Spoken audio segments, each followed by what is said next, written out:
Gracias por seguir informándose con nosotros a esta hora. Hay una noticia que ha estado creando impacto en redes sociales y en los medios internacionales. Y les hablo acerca de que al menos 6,000 hondureños buscan llegar a Estados Unidos a pesar del contexto de pandemia que se está viviendo en la región de América Latina y el mundo, y también tomando en cuenta el contexto de cambio de gobierno en el país norteamericano.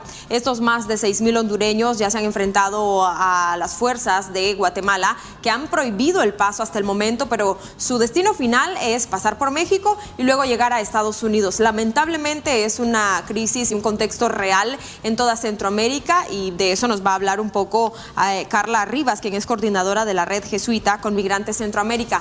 Carla, esta situación que estamos viviendo, este contexto de los centroamericanos, ¿qué determina, qué nos define? Bueno, realmente lo que se está viendo ahora es la expresión de una crisis humanitaria, de una crisis de migración que ya viene arrastrándose de muchos años, pero que aquí en el programa la hemos analizado en diferentes momentos, porque este mecanismo colectivo de una migración conocida como caravana, pero en realidad es un éxodo porque son unas razones estructurales las que están obligando a miles de hondureños a salir. Pues por eso justo lo que estamos hablando más bien ahora es de una crisis humanitaria, es un problema que hay en la frontera, como estamos viendo miles de familias en la frontera de Estados Unidos con México. Ahora estamos viendo una crisis en una frontera centroamericana, en Honduras, Guatemala. Y también lo que estamos viendo, Elizabeth, es la concreción de esta política de Estados Unidos de ir externalizando las fronteras, ya no solo las fronteras como muros, como normalmente lo entendemos, sino cada vez más fronteras legales, pero además bajando cada vez más la frontera de Estados Unidos, primero a México, luego a México con Guatemala y ahora mismo Guatemala con Honduras. Ahora, Carla, ¿cuál es la cuota de responsabilidad que tienen los gobiernos de los diferentes países con este tema? Es decir, estábamos viendo imágenes y es realmente un éxodo lo que se está viviendo, no solamente adultos, pero también niños, personas adultas mayores, de todas las edades. La primera responsabilidad es de los estados y en este caso del gobierno hondureño, porque ha sido especialmente en la última década un gobierno que no se ha preocupado por solventar las necesidades básicas de la gente. Lo que la gente está pidiendo y los testimonios que tenemos de la gente en la caravana es empleo. O sea, se ha trabajado para que un sistema que más o menos estaba funcionando diera especialmente prebendas y beneficios a los empresarios. Pero en 2020, con la pandemia, ni siquiera ese apoyo que ya daba el gobierno, especialmente a su grupo de empresarios vinculados a la política, ha podido sostener los empleos de la gente. Las empresas cerraron y eso evidentemente ha sido una de las cosas que ha forzado a la gente hoy a salir en esta caravana o en este éxodo migratorio, que no lo habíamos visto, Elizabeth. Sí habíamos visto caravanas grandes de 3,000, de 4,000, pero nunca habíamos visto 7,000, 8,000, ya algunos medios hablan hasta de 9,000 personas que están en esta caravana, y eso es lo que te está indicando especialmente la falta de empleo, y esa es una responsabilidad del gobierno hondureño. Ahora, creo que aquí hay dos factores realmente importantes y totalmente distintos a las caravanas anteriores. Estamos hablando del contexto de pandemia que de alguna manera, supongo, pone en riesgo, en grave riesgo, la vida de estos miles de centroamericanos que están viajando.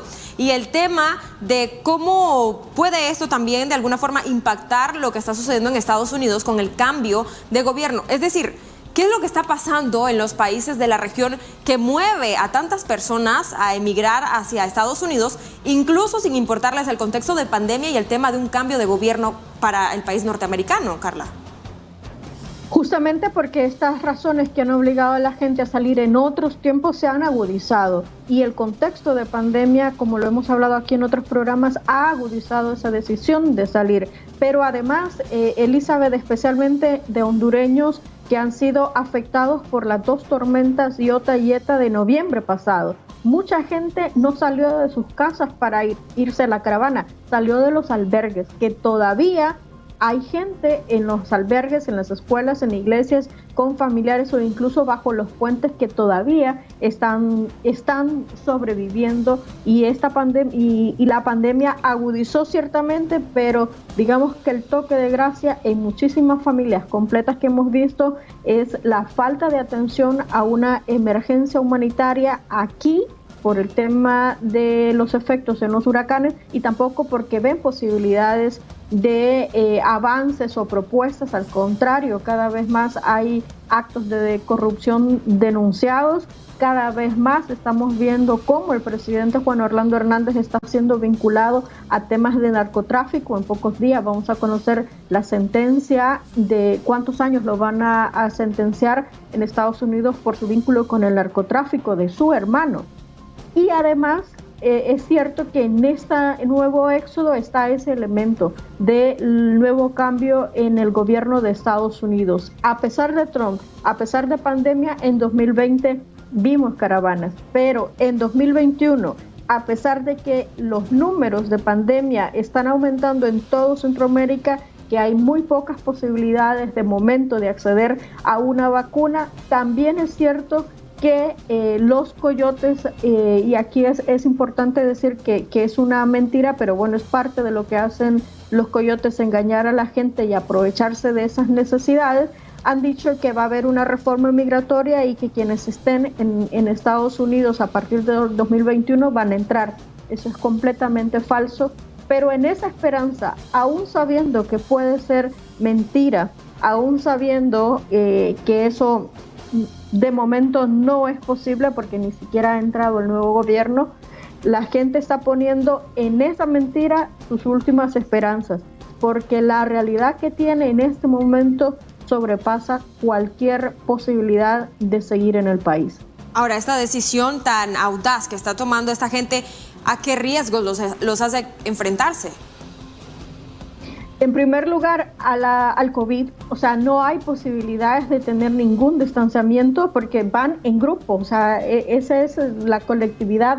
Algunos llevan mascarillas, otros no, pero un descuido y ya la gente se va a enfermar de COVID. Si no lo llevaban, lo van a coger ahí. O sea, esa es como la primera cosa. ¿Y qué pasa?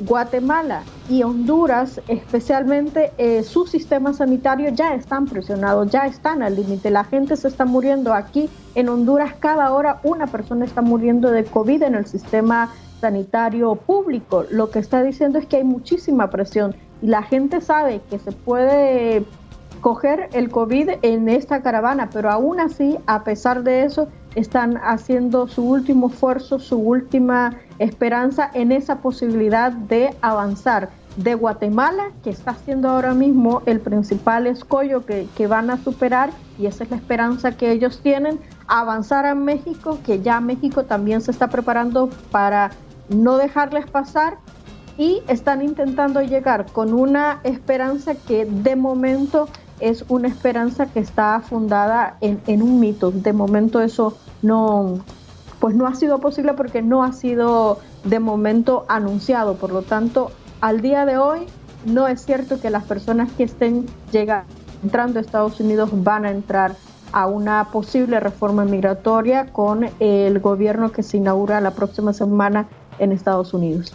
Carla, yo voy a finalizar esta conversación haciéndole probablemente la pregunta que más se hacen los gobiernos, las entidades que trabajan en este tema, pero definitivamente debo hacer un énfasis en esto. ¿Hay manera de reducir estos grandes números, estas grandes cantidades de movilización de migrantes hacia Estados Unidos? ¿Cuál es la respuesta en realidad para esta problemática? Sí hay maneras. Nosotros desde la Red Jesuita con Migrantes apostamos por el derecho a la migración porque es un derecho humano, pero también estamos trabajando por el derecho a la no migración, es decir, que la gente no esté obligada a buscar fuera del país lo que no tiene dentro del país.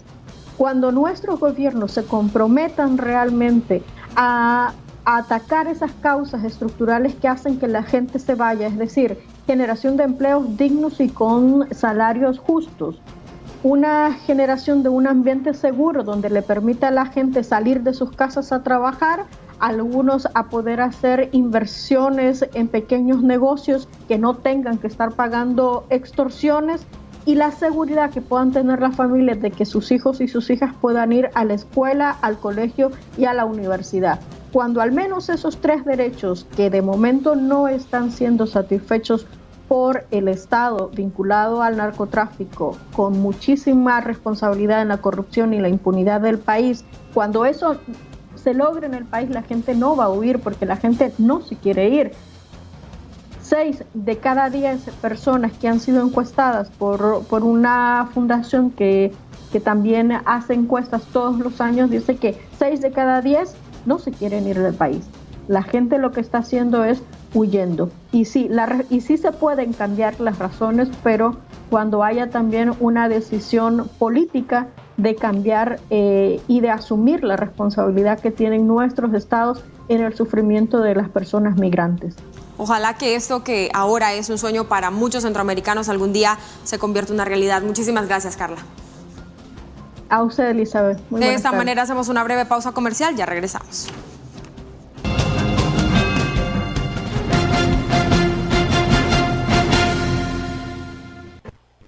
La naturaleza está llena